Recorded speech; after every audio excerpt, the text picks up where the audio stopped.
If you often read historical romance novels, this scene will probably feel familiar to you. An assassin draws their blade and charges at the male lead. At the critical moment, the female lead rushes forward and takes the blow for him. She collapses into his arms, and he calls her name in panic.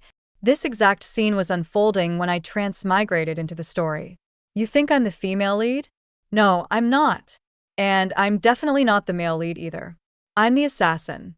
Right now, I'm standing in the courtyard of the prince's mansion, with the blazing sun high overhead, making everything feel dizzy and surreal. It's Prince Chu Zai's birthday banquet. The female lead, Lu Xiaoman, is busy carrying dishes from the kitchen one by one. This is one of those boring old-school romance plots. The cold and aloof prince falls for a sweet little cook.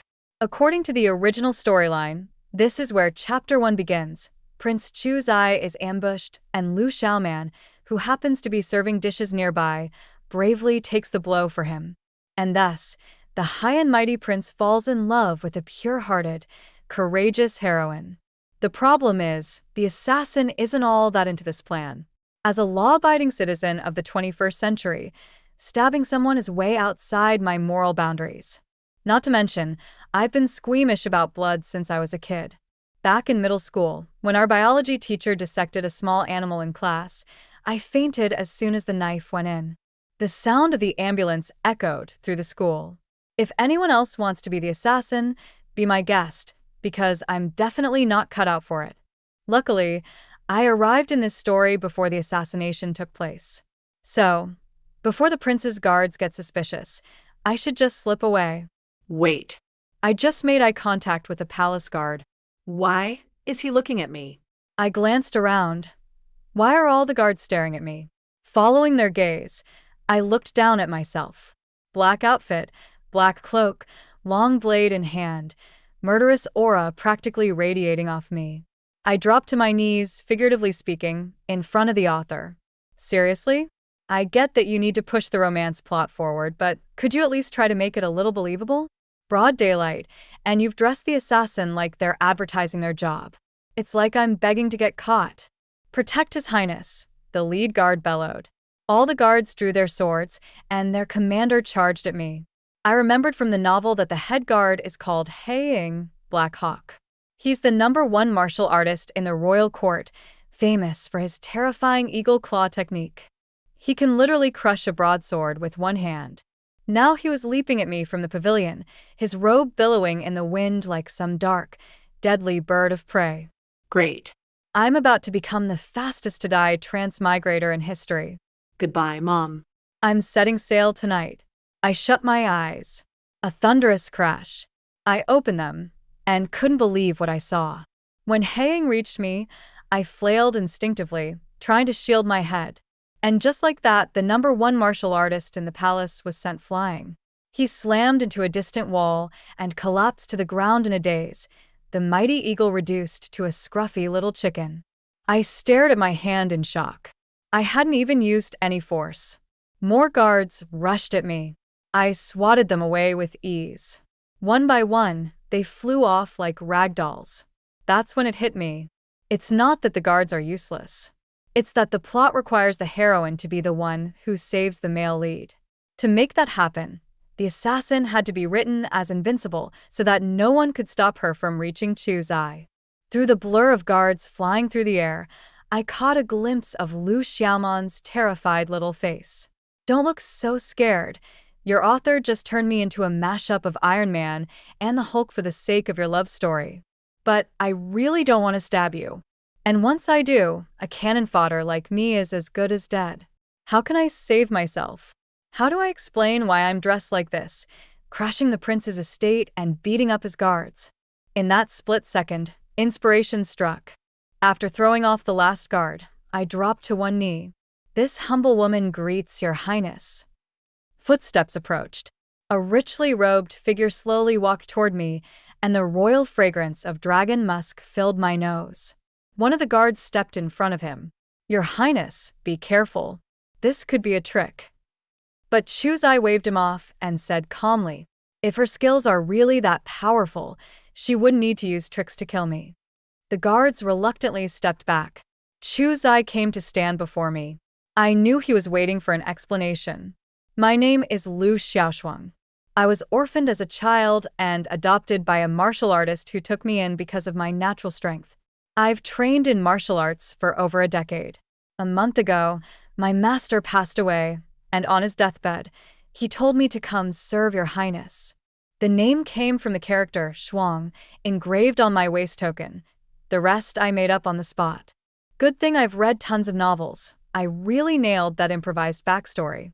I was fully prepared for Chu Zai to ask who my master was or why he'd send me here. Easy to explain. Prince Chu has a reputation for virtue and wisdom, so it's totally plausible that some old man from the martial world admired him and wanted me to serve him. But Chu Zai didn't ask anything. He just nodded. In that case, you may follow me. I really regret this. Seriously. I was just an ordinary office worker, hoping to relax after work by reading some brainless online novels. What I wanted was I fell in love with the prince, not my life as a royal bodyguard in ancient times. This is my 8th day working as a bodyguard in the Prince of Lin's residence. If there's anything worth celebrating, it's that I've already been promoted to captain of the guards. At first, the other guards, the other elite palace guards, weren't happy about it. After all, they were all the best of the best, handpicked from top military families to serve a royal prince. So naturally, they challenged me to spar with them every night. Each of them had their own signature moves, every technique you've ever read about in a martial arts novel. They knew them all. And me? I had no technique whatsoever. I relied solely on the author's setup. Superhuman strength. Every time they rushed at me, I just flung them away, then flung them again. 3 days later, they accepted defeat.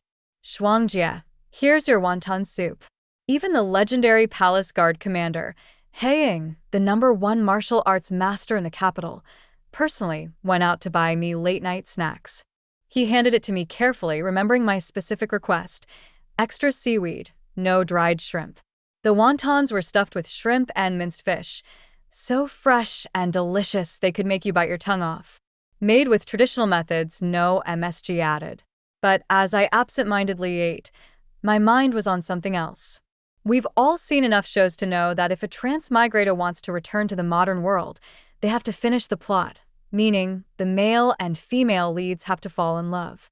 Because I refuse to stab anyone, Chu Jie is still living his princely life, and Lu Xiaoman is still cooking in the back kitchen.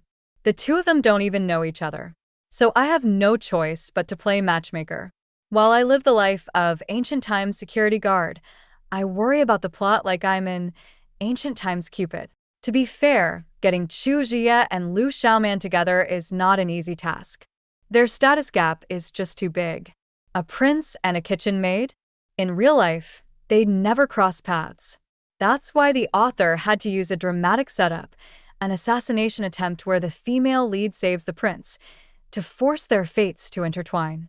The problem is, I'm a terribly unlucky assassin who also happens to faint at the sight of blood. I physically can't do it. But here's the thing, just because a story needs an assassin doesn't mean it has to be me, right? All I need is to find another assassin and stage a beauty saves the prince scenario. That way, the heroine and the prince can finally meet, and the story gets back on track. I was so proud of myself for coming up with such a high-level workaround. Finding another assassin wasn't hard. I stayed put in the prince's residence, doing my job as captain of the guards, but I made sure to carve out some alone time each day. Sure enough, half a month later, on a dark, windy night, someone appeared before me. Lady Shuang, the master requests your presence. I smiled, put on my cloak, and moved through the night like a real assassin, calm, precise, and full of confidence. I followed the man through the winding paths. After the time it takes to burn one incense stick, a towering palace loomed ahead. Fengyi Palace, the Empress's residence. I narrowed my eyes slightly and let a smile slip. This was part of my plan. After all, if I'm an assassin, I must have a client.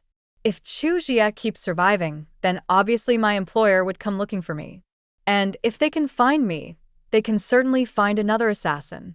I have no connections in ancient times, but I can leverage my client's network to help me carry out my master plan, matchmaking the male and female leads. So when the golden red curtain lifted and the Empress slowly stepped into view, I dropped to one knee and put on a suitably ashamed expression. It was my failure, Your Majesty. There were too many skilled guards in the prince's residence. I couldn't take them all on alone, so I've stayed undercover, waiting for the right moment. If the Empress clenched the jade bracelet on her arm, her crimson-polished nails gleaming like blood. It was clear just how badly she wanted Chu Jia dead. If what? Lady Shuang, I already gave you a 10,000 tael down payment. You asked for 12,000 and I agreed. If you dare ask for more, I'll have your corpse tossed into the koi pond. Her words were vicious, but I wasn't scared. I only had 3 thoughts in my mind. 1, you're the villain, remember? No one ever takes a villain's threat seriously. 2, I'm a high-maintenance, disobedient assassin, and yet you still paid me. That tells me you really couldn't find anyone better. Supply and demand, baby. The Empress clearly doesn't understand economics. 3, okay, there is no third. I just have this office worker habit of organizing things into 3 bullet points. Those thoughts flew through my mind in a flash, and I lowered my head with a serious expression. 12,000 taels it is. But I need one more thing. What thing? Something simple, a partner. The Empress naturally had many assassins under her command, and she let me choose one. I couldn't pick someone too skilled. I might not be able to control them. But I couldn't pick someone too unskilled either. They'd get knocked out by Black Hawk and the others in an instant. So I weighed my options carefully, comparing back and forth. I was more exhausted than shopping during Double 11 or 618 sales. Finally, I made my choice. The one I picked was a boy named Ching. He was quite young and he looked even younger than he actually was. His martial arts were average. Within the prince's manor guards, he'd rank slightly below average, but he had one killer move, Peerless Qinggong. The kid was fast as lightning. I didn't want to sacrifice an innocent person just to get Lu Xiaoman and Chu Jia together. A Qing could stab and run. He'd be gone in a flash. As long as I bought him a little time, he could get away. A Qing was also a kid with a tough past. Makes sense. Who goes into a high-risk, low-survival job like assassination unless life has been cruel? At first, a Qing was pretty proud. He had heard of the Frost Lady's name in the martial world, but didn't think much of it. Sure, I had deep inner power, but he had unmatched Qinggong. Who's to say which of us was stronger? Why should he be my assistant? He thought I'd challenge him to a duel, but nope. I don't fight, I'm a pacifist.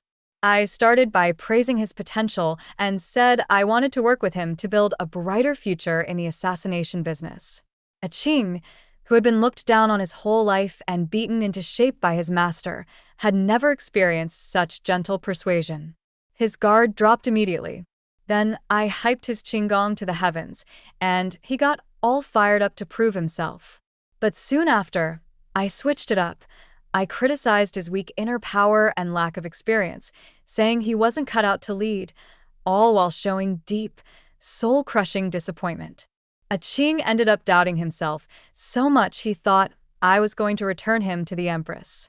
But then, I took him to Drunken Immortal Tower and bought him his favorite dish, 8 treasures fish. I told him, even if your skills aren't up to par, I'm willing to bring you along for this major mission out of the bond between us. Just do exactly what I say. If you mess up even once, no one will be able to save you. A Qing cried into his fish soup, thinking, how could there be a sister in this world as good as her? He swore to repay me even if it meant dying for me. Friends, see how well this whole workplace PUA strategy works? I borrowed toxic boss tactics and successfully recruited a little assassin. With that settled, I turned my attention to the female lead. Lu Xiaoman's life hadn't been easy. As a romance heroine working in the kitchen as a cook, she naturally faced daily bullying. This steward today, that old maid tomorrow. In the original plot, after the female lead saved the male lead, Chu Jia, he secretly looked out for her and gradually helped her slap those villains in the face. But since I refused to stab anyone, Chu Jia had no idea who Lu Xiaoman even was and, of course, didn't help her seek justice. So that job fell to me. As the head of security in the prince's manor, I had quite a bit of authority. I frequently visited the kitchen. Girls help girls.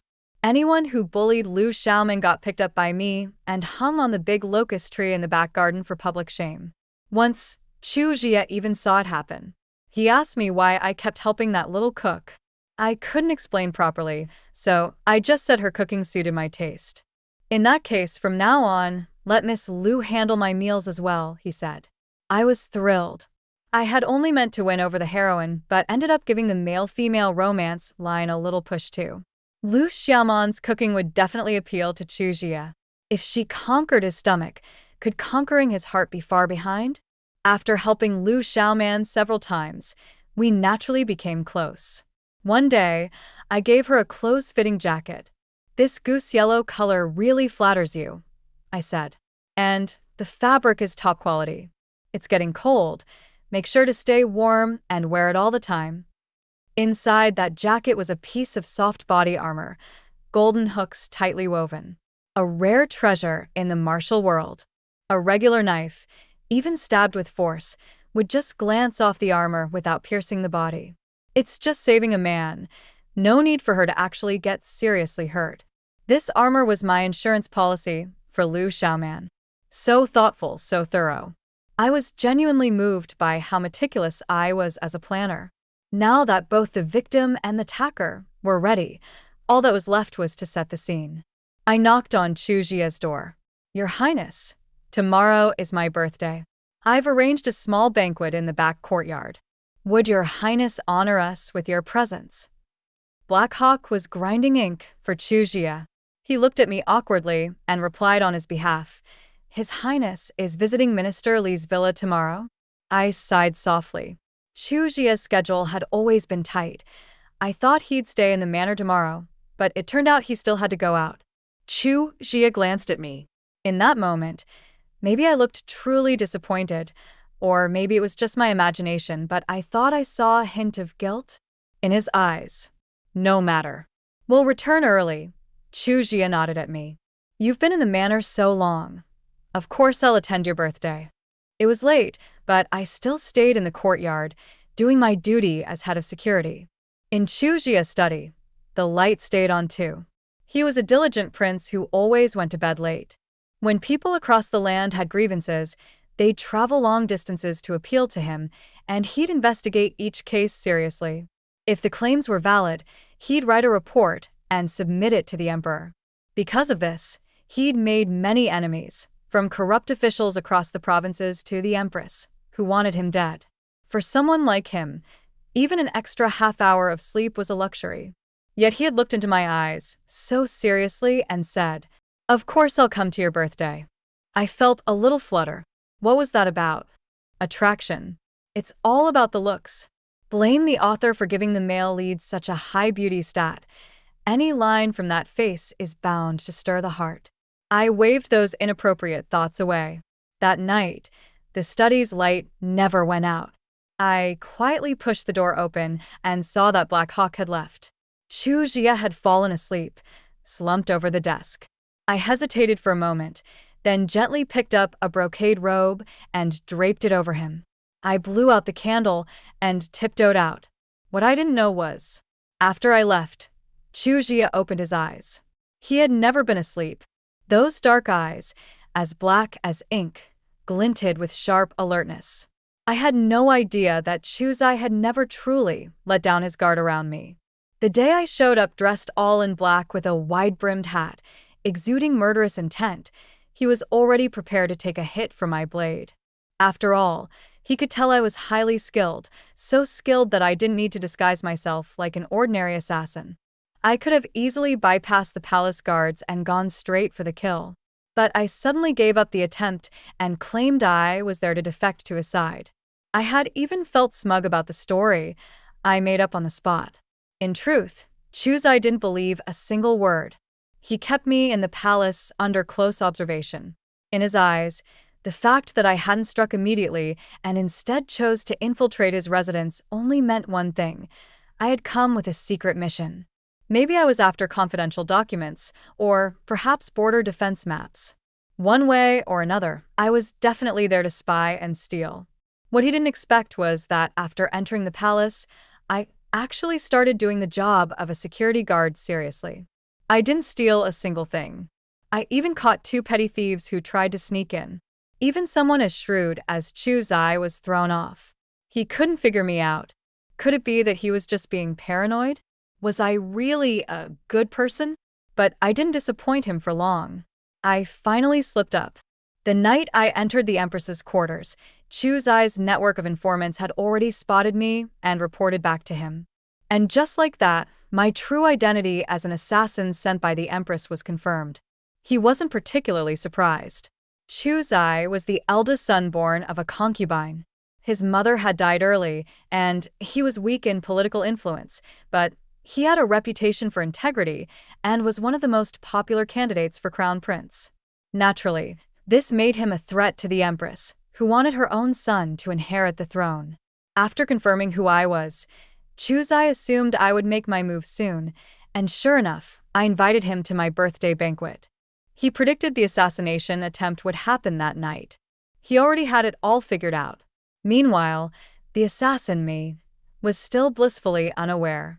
I thought everything was ready. Once I'd matched the male and female leads, I'd take my money and ride off into the sunset.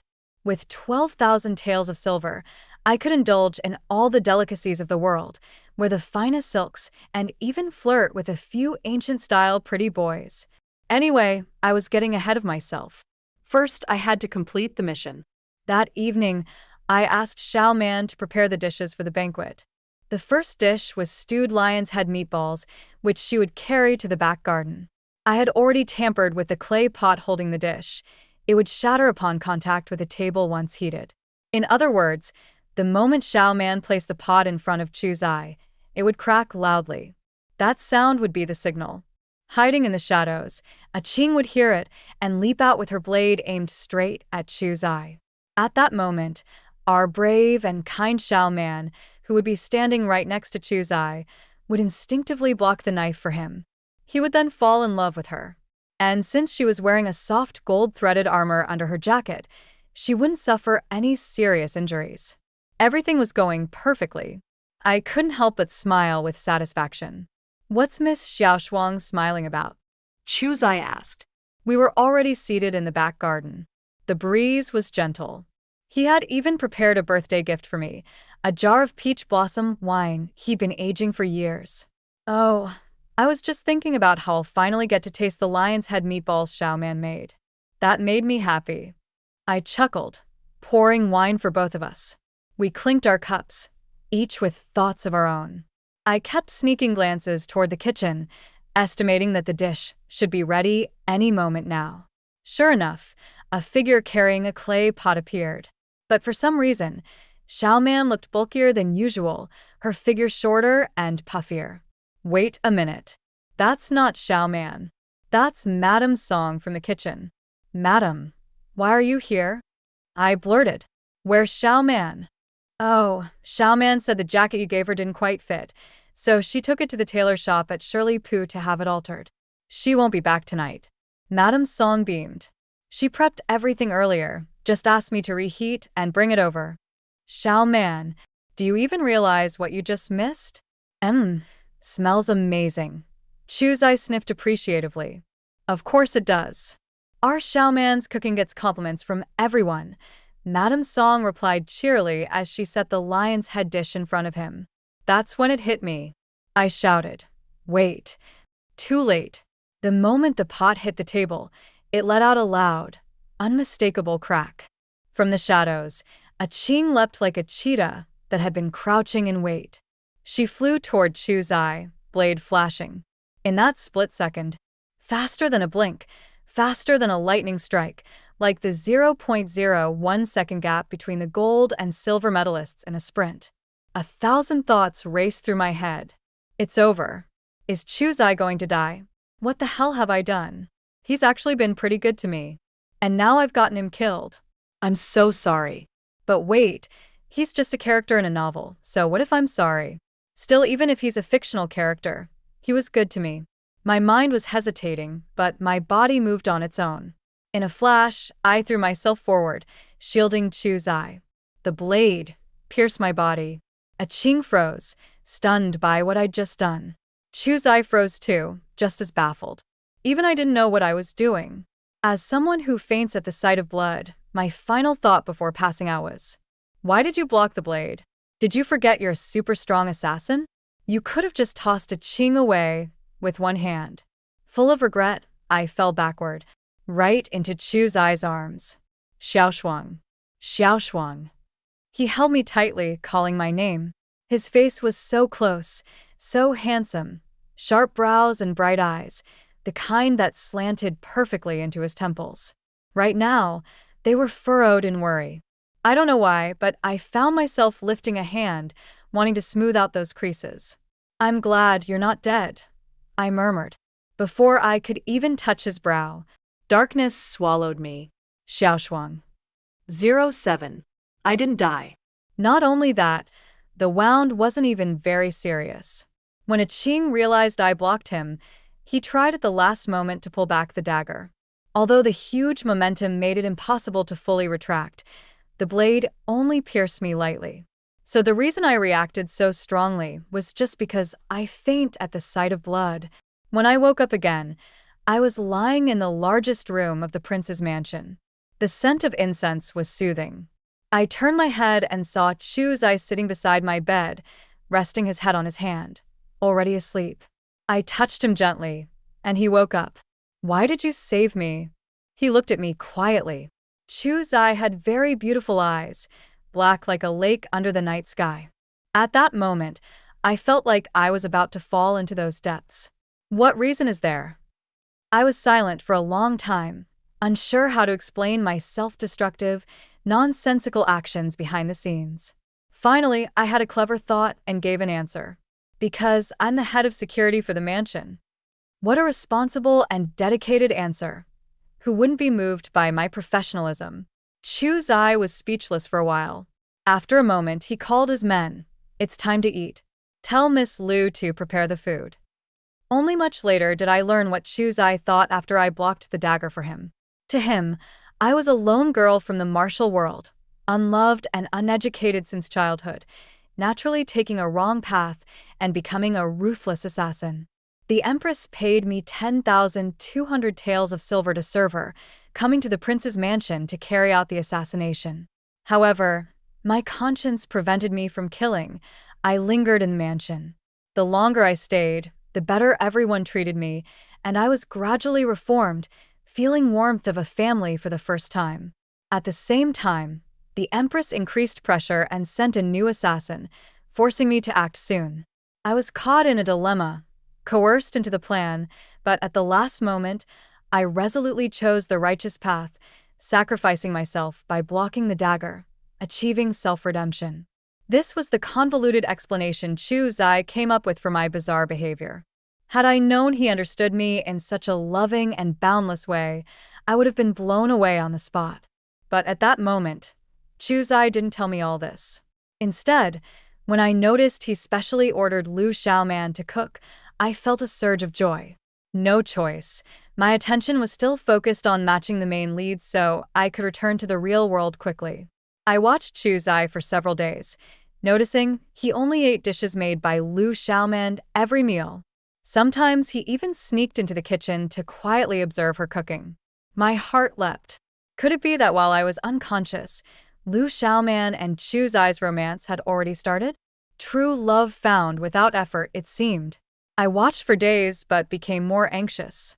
Chu Zai was probably secretly in love with Liu Xiaoman but showed no sign.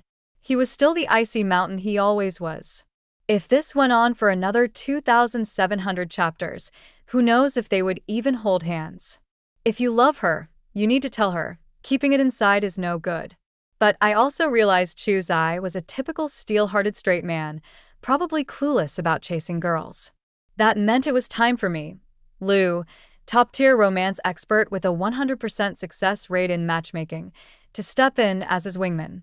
I resolved to teach Chu Zai every flirtation trick I knew. There was no way he wouldn't catch the heroine's heart. 08. Miss Xiaoshuang. Why invite me to boat under the moonlight? There was a hint of confusion in Chu Zai's eyes, but despite his doubts, he obediently got into the boat with me. Good question. Since you asked sincerely, I will kindly explain. First, look, the lake is so quiet, allowing two people to talk without interruption. No one wanted visitors to spoil the mood. Second, the moonlight is beautiful. The water ripples gently, and people's hearts unconsciously soften and become tender in such an environment. It's about atmosphere, you know? Finally, on the boat we can drink, recite poetry, sing softly. I can sing for her. I hummed lightly. Mountains have trees, trees have branches. My heart delights in you, but you do not know. I stopped halfway because I caught the look Chu Zai gave me. Was it my imagination? Somehow his eyes looked quite gentle and romantic. No, it must be an illusion. All thanks to the atmosphere. Miss Xiaoshuang, you really are from the martial world, Chu Zai said as he poured me wine. I admire your courage in expressing your feelings, but this kind of thing shouldn't be done by a lady. Why do I feel like I've heard this line somewhere before? Oh, I remember. In countless Korean dramas I've watched, the male lead says something similar. Confession shouldn't be done by the woman, so let me ask you, will you be my girlfriend? Wait. I grabbed Chu Zai's hand tightly. Come on, get a grip. Are we being fair to Lu Xiaoman like this? Chu Zai looked very confused. Miss Lu? What does she have to do with this? Don't you like her? Chu Zai gave an even more puzzled look, as if to say, what on earth are you talking about? Don't deny it just because you're a man. I was losing it, maybe because of the 2 cups of peach blossom wine I drank. I have a weak tolerance, and the alcohol hit me fast. I didn't even know what I was saying. If you don't like her, why do you eat her cooking every meal? Chu Zai blinked. That's because I eat with you every meal. Don't you like her cooking? I was stunned. Don't lie, you even sneak into the kitchen to watch her cook. That's because you had many dietary restrictions while recovering. I was afraid she'd forget. I stood on the boat, dumbfounded. Chu Zai sat at the other end, tilting his head quietly watching me. The moonlight reflected in his eyes was truly beautiful. But I couldn't do this. The male lead belongs to the female lead. So I lightly curled the corners of my mouth into a cold smile. Give it up, Chu Zai. I don't like you. Usually, after rejecting a man, you should turn and walk away coolly, right? But here I was on a boat. How did I end up on a boat? Oh, right, I was the one who suggested it. Why do I always make my own situations so difficult? Relying on the buzz from those 2 cups of peach blossom wine, I didn't even know what I was thinking. I turned and left. I jumped off the boat into the lake, deciding to swim home. Did you think that was the most embarrassing and ridiculous moment? You're wrong. To teach Chu Zai about intimacy and flirtation, I purposely picked a very small boat, just enough room for one person at each end. The thing about such a small boat is, after I jumped off from my end, it lost its balance. The boat flipped, and Chu Zai fell into the water too. At the end of that day, we swam home together. Too embarrassing. I can't even continue. After that night, Chu Zai and I never spoke again. Lu Xiaoman has been disappearing mysteriously too, often not in the kitchen. I couldn't find the female lead, and my relationship with the male lead got awkward. For a while, I felt powerless to push their romance forward, but that gave me time to focus on something else. I started searching all over the city for Qing. His wounds had fully healed, but I was very worried about him. According to Black Eagle, Qing was shot by a stray arrow while escaping from the Wang mansion that day. He fled with injuries, and no one knew how he was doing now. I felt like I had let him down, and the guilt weighed heavily on me. Once I found him, I planned to give him all the money. He was already 19, and with that money, he wouldn't have to be an assassin anymore. He could live a good life, marry a kind and pretty wife, and have a happy life together. I searched everywhere, blowing the assassin's pigeon whistle around the city every day. Finally, Qing heard it and met me at a broken-down temple outside the city. Heaven must have heard my prayers. Qing was safe and sound, and he even found himself a kind and pretty little wife. Sister Shuang, There was poison on that arrow. I made it to Shilipu before I passed out. She saved me, a Ching said. I plan to take her and rent a place down south, living a peaceful life. That's great, I said happily. What kind of girl? Let me see. Oh, she said you two know each other. A bad feeling rushed through me. The next moment, a Ching shouted into the backyard. Xiaoman, come in. A moment later, Lu Xiaoman energetically pushed open the door. Sister Shuang. My vision went black and a lump rose in my throat. I finally pieced together this timeline. Lu Xiaoman went to Shilipu to alter her little jacket, and after a Qing tried to assassinate Chu Zai at my birthday banquet, he escaped injured near Shilipu, where Lu Xiaoman found him. Fate. That's fate.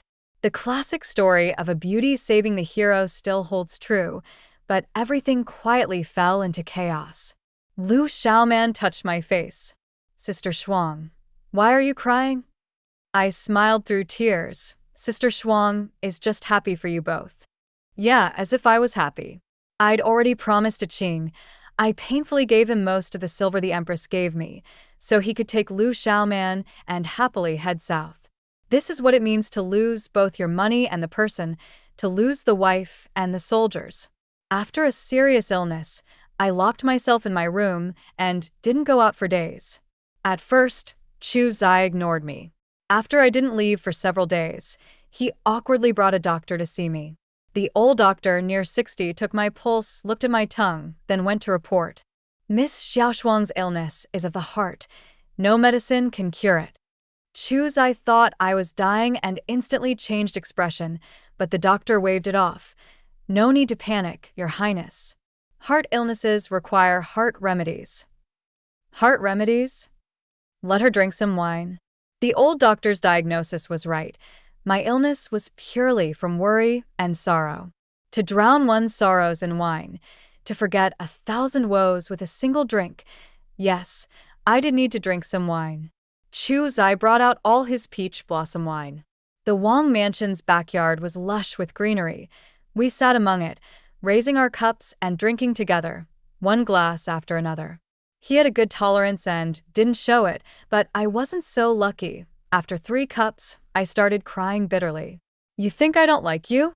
I like you too. You're such a good man. What woman wouldn't like you? But I've always held myself back.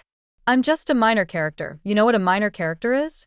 In a film's end credits, you're called Chu Zai, she's called Lu Xiaoman, and my role can only be called Black-Clothed Man A. Chu Zai clearly didn't understand what I was saying, but he gently patted my back, trying to comfort my broken heart. His hand was so warm, even through my clothes I could feel the heat. Suddenly, I found myself craving that warmth. I looked up into Chu Zai's eyes. He looked down at me. Slowly, he leaned in closer. I should introduce myself. I'm greedy for money, but not lustful. Greedy for money, but not lustful. But damn, he really was good-looking. The moment was right. A kiss, then a kiss it was. So I tilted my head up and kissed him. I know this all happened pretty suddenly, but didn't I say before? Don't let me drink. Once I do, I really don't know what I'm doing. Chu Zai's beautiful eyes suddenly widened in shock. He stared at me and asked, "What are you doing?" You wanted to kiss me, didn't you? I was trying to pick up my chopsticks. I looked down. His chopsticks had fallen near my feet. He wasn't leaning in to kiss me. He was trying to pick them up. Seriously, why would a prince bother picking up chopsticks himself?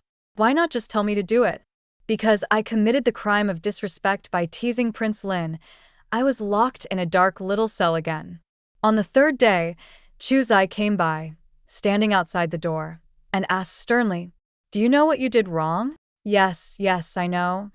I threw myself against the door, willing to say anything just to be let out. I know my mistake. I deserve death. Where did you go wrong? I racked my brain and searched my heart. Your Highness is so elegant and charming. I simply lost control after drinking. Chu Zai interrupted me. Stop with the hypocritical excuses. Tell me your honest feelings. Honest feelings? My biggest problem is being too sincere. When people say, "Tell me your honest feelings," it's usually polite talk, but I always take it literally. So I honestly said, I was wrong for sticking out my tongue. It was our first kiss. I should have taken things slower. Chuzai swept his sleeves and left, locking me up for another 7 days. Later, Black Eagle said the look on the prince's face when he left was like some fruit popular in the western regions. I thought about it for a long time and finally realized he must have meant a tomato.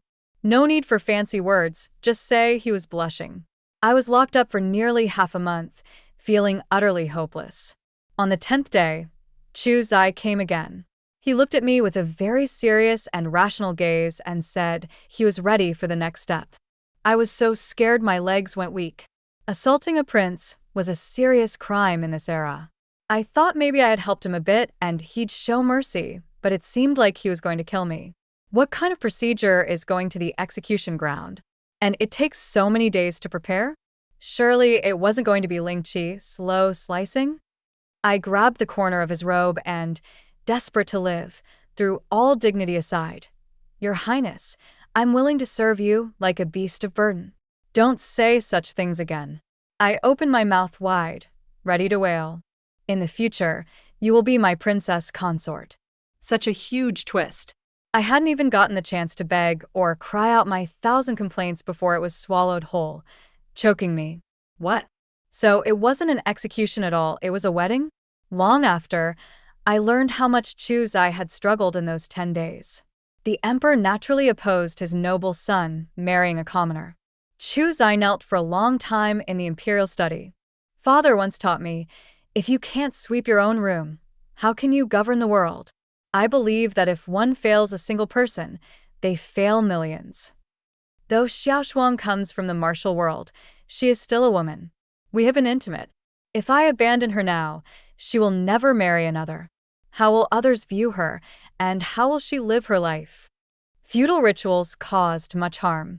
Chu Zai's perspective couldn't escape historical limitations. While I lamented his stubbornness, I was still a bit touched.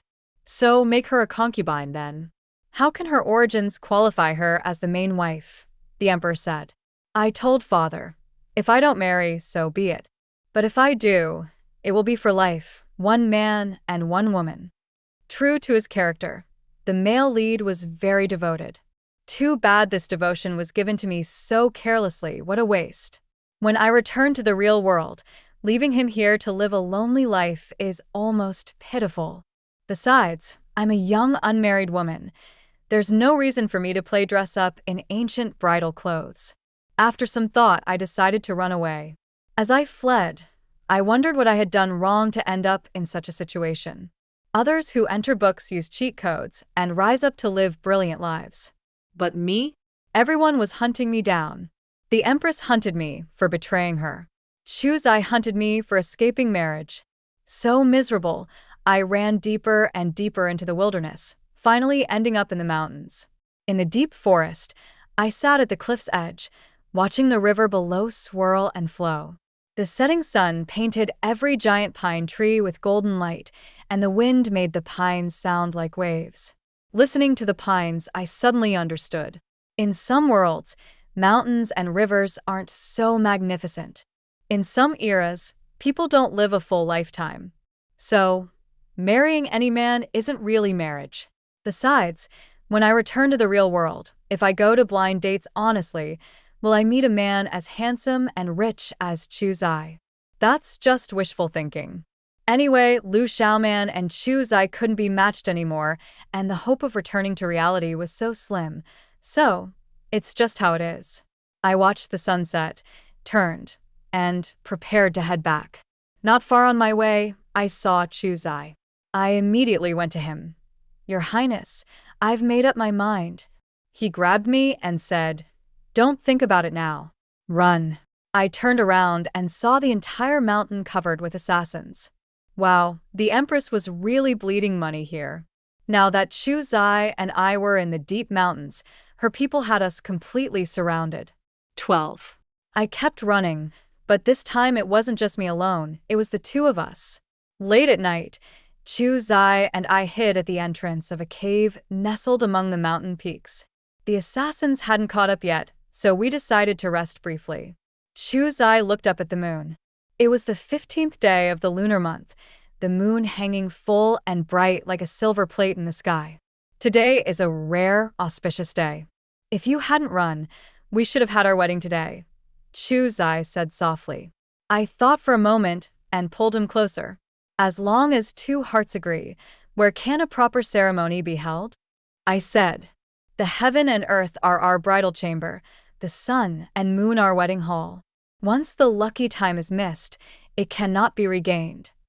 And so, under the bright moonlight and countless stars, with assassins rushing toward us and the mountain wind carrying their murderous intent, Chu Zai and I knelt together in the mountains to hold our ceremony. First, we bow to heaven and earth. Second, we bow to our parents. Then we bow to each other as husband and wife. When I stood up and looked into Chu Zai's smiling eyes, I suddenly felt that even if the assassins surrounded us at that moment, I would have no major regrets in life. 13. If we die together, that's fine too. That night, Chu Zai gently brushed his nose against my cheek and whispered, Don't worry, we won't die, I smiled. Because I've realized one thing. What is it? Now I'm the heroine, and the Empress is the villain. Dear author, you should know that if a web novel ends in a bad ending, readers will tear you apart with criticism. So, you know how to set my power level now, right? 14. That day, the witch Lu Xiaoshuang's name spread throughout the land. With her alone, she defeated the 78 assassins sent by the Empress. From then on, everyone in the martial world feared her, especially because she combined strength with gentleness. After subduing the assassins, she did not kill them but reasoned with them emotionally, persuading them to walk the righteous path. Lu Xiaoshuang's husband, Prince Chu Zai, also declared that if the assassins wished to abandon their evil ways, he would personally vouch for them, allowing them to join the imperial guards. The best among them could even become trusted protectors of the princes. Thus, many assassins, like me, became upright, dignified security captains. The Empress's plot to assassinate Chu Zai was quickly exposed, and her many schemes were uncovered. The emperor was furious and stripped her of her title, banishing her to the cold palace. However, her son, being royal blood, was not severely punished, just less favored. This prince harbored a deep hatred for Chu Zai and me, schemed for a long time, and eventually found new assassins to try to kill us again. 15. This day marked the 100th day since Chu Zai and I held our ceremony. Since we had originally wed in the mountains, Chu Zai felt he owed me a proper wedding, so he chose this day to hold the formal ceremony. On the wedding day, I wore the phoenix crown and embroidered robe, standing beside Chu Zai amid rows of red candles. All the guests wore sincere smiles and heartfelt blessings. Just then, a figure dressed in black rushed into the hall, exuding strong killing intent, charging straight toward me. But when he got about 50 meters away, the man froze, like a robot whose pin had suddenly been pulled. He stood there, the only movement his eyes darting left and right, as if he could not accept the situation. Familiar recipe, familiar confusión. Bro, I get you. Husband, let's finish the ceremony first. I smiled at Chu Zai. This hero probably just lost his way. I'm a traveler too. Sit down, please, and I will tell you what to do next, I said, turning to the confused, black-clad man. At that moment, the rumors about me grew stronger. People said that the Empress's son had hired a top assassin to kill Lu Xiaoshuang on the wedding day. However, Lu Xiaoshuang cast a spell on the bloodthirsty killer, who then became as meek as a lamb, quietly sitting in a corner, causing no trouble throughout the ceremony. New assassins had arrived. New stories were about to unfold. But first, I had to complete the most important ritual with my male lead. First bow to heaven and earth, second bow to parents, then husband and wife bow. Into the bridal chamber. The end.